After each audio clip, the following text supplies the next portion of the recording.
Hi everyone.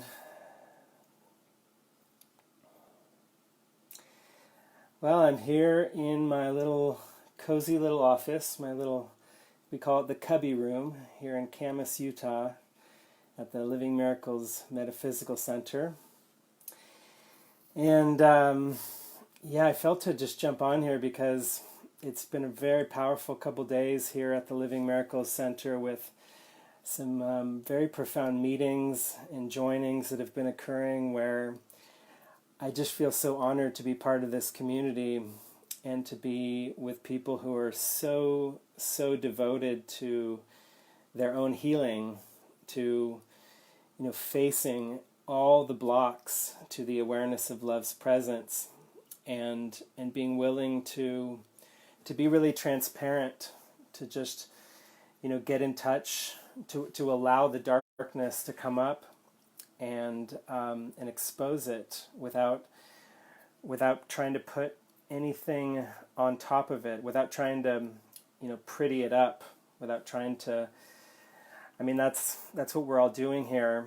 Is we're basically getting in touch with the blocks. And when I say blocks, I mean very practically speaking, it's any desire to be liked, any desire to be perceived in a particular way, to be respected, to be looked up to, just any of the, to have a face of innocence. I love how Jesus really goes into.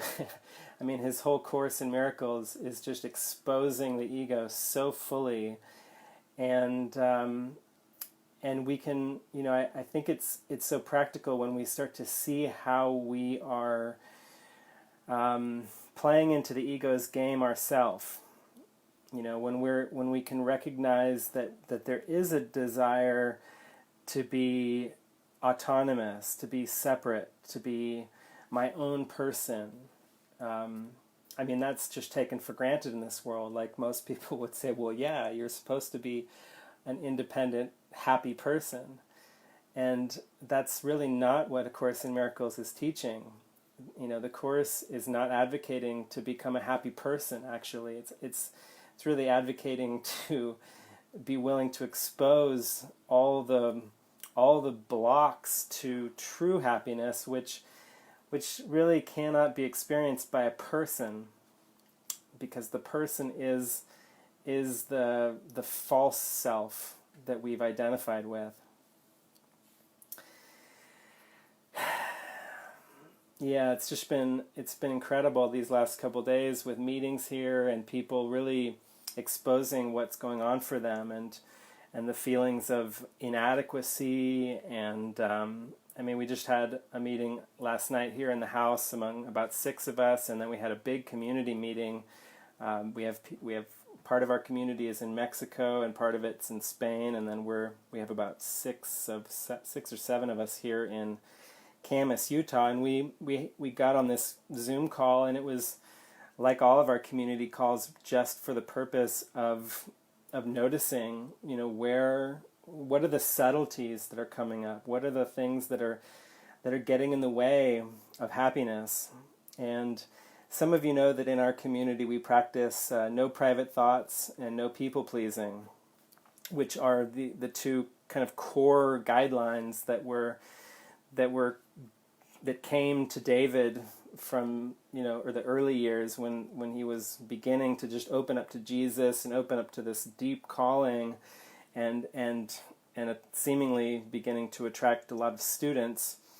Those two guidelines, no people pleasing and no private thoughts, just seem to be, to come as an answer to a prayer for how do you do this practically? How do you actually move through the darkness? Because I think a lot of us read A Course in Miracles, at least in the beginning, and it can seem so abstract. It's like, what is he? I mean, I remember when I first picked it up, I had no idea what was being talked about, and then years later, I found The Disappearance of the Universe, and that helped explain it.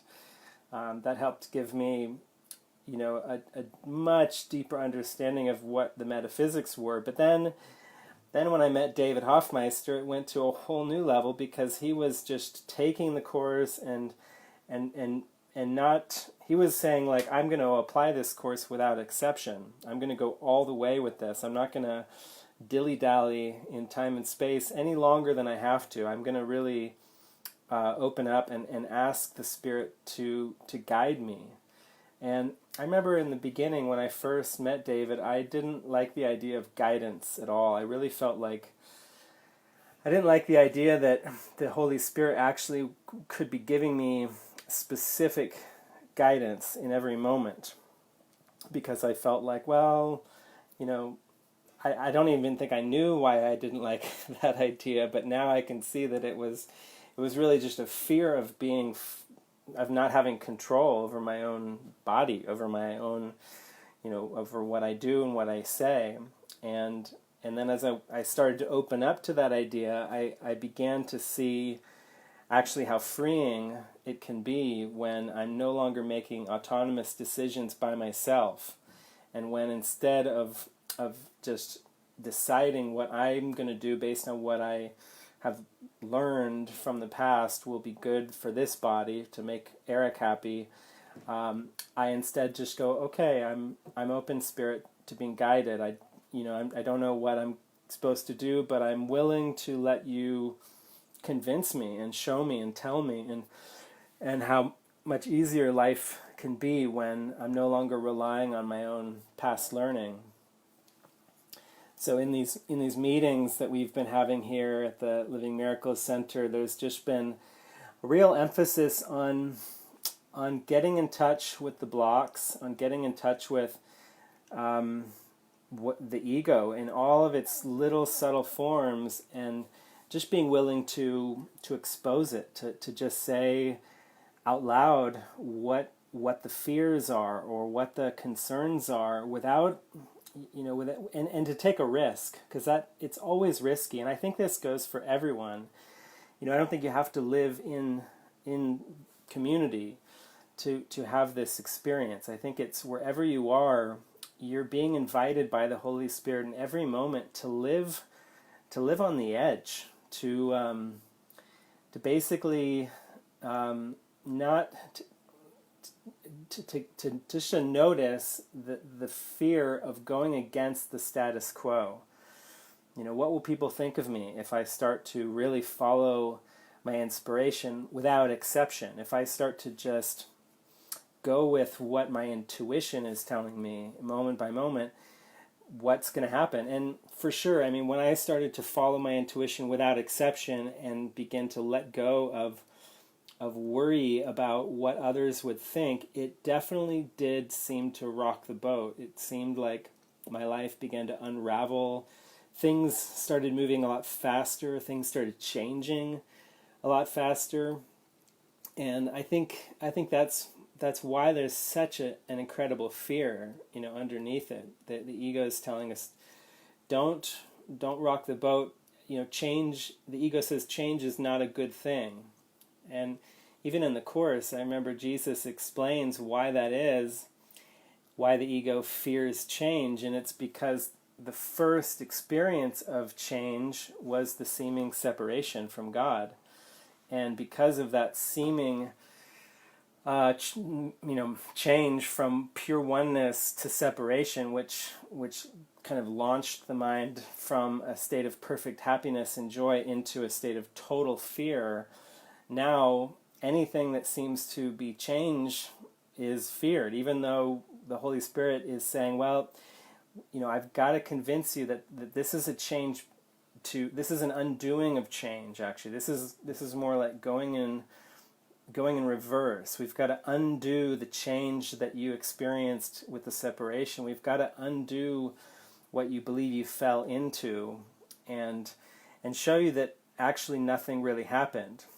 But because we've grown so accustomed to being a person, being a body, to being an autonomous person who seems to have control, it's very frightening to begin to open up to the possibility that that just isn't the way it truly is. That actually control isn't a real, it's not, I don't really have control over my body. Actually, the only thing that Jesus says we do have control over is the direction of our thinking, whether we're thinking with the ego or whether we're thinking with the Holy Spirit. And so it just takes such a devotion to say, I don't really know what's going on. I'm willing to open up. I'm willing to just be wrong, to be mistaken about everything I perceive. And I need help. I think we just need a lot of help every moment. It's such a humbling journey. And like I said a few minutes ago, it does seem risky to do that, to ask for help in our mind. And even to ask for help from those people who symbolize devotion to us. I think that's a really important part for me. I mean, the reason I'm here in community is because I feel like it's a speed up. I feel that, again, you don't have to be in community, but I think there's something to be said for linking with those who you can intuitively feel are very devoted to the truth, to joining your mind with them, even if it's just telepathically, and being willing to ask for help. Because, even though the Course is designed to lead all of us to hearing the Holy Spirit for ourselves, in the beginning, and maybe for many, many years or even lifetimes, it does seem like it can be very helpful to join with others and be willing to hear the Holy Spirit through others who might be more clear.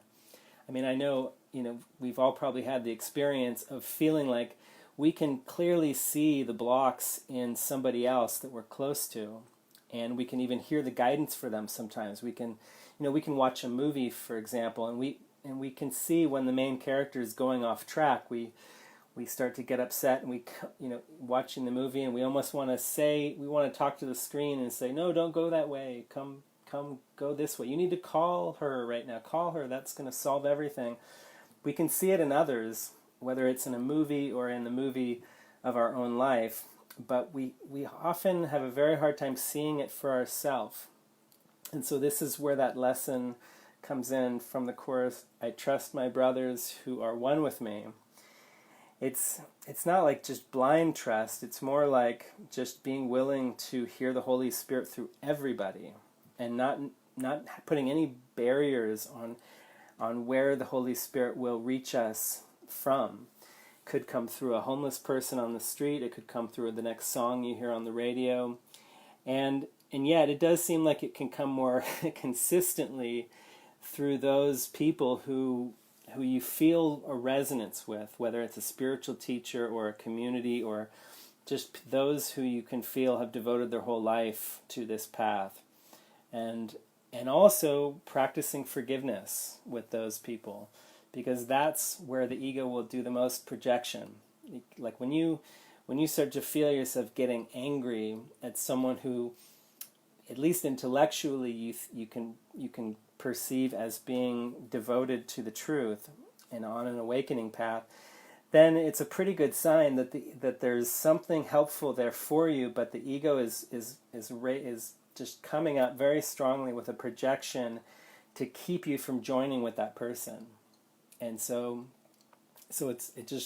forgiveness goes hand in hand with being able to actually receive guidance. You've got to be willing to question and go, I don't really know what's going on here. I'm noticing anger coming up towards this person, but that can't be coming from a true place. The spirit doesn't get angry. It's always coming up as a defense against the spirit when there's anger.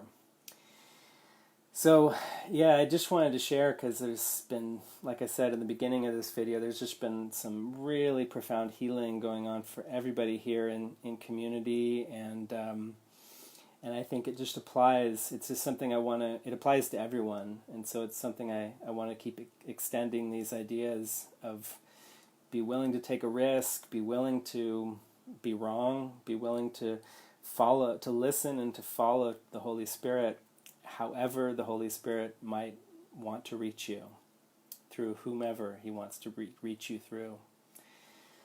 So, yeah, I think that's it for now.